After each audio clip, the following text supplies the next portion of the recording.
നെറുകയിൽ ചൂടിയ ഗുരുവായൂരപ്പൻ ഇന്നു വരും.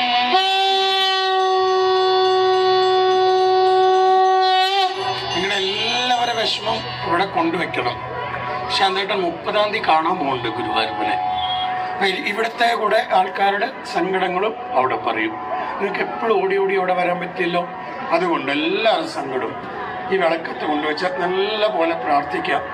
എനിക്ക്, എൻ്റെ കുടുംബത്തിന്, എൻ്റെ സമൂഹത്തിന്, ഓരോരുത്തരും അവരവരുടെ കുടുംബത്തിന് you are the finest design of God. നിങ്ങൾക്ക് വേണ്ടി നിങ്ങൾ ഒരു 5 മിനിറ്റ് നാമം ജപിക്കൂ. കണ്ണീരിലലിയാത്ത എൻ്റെ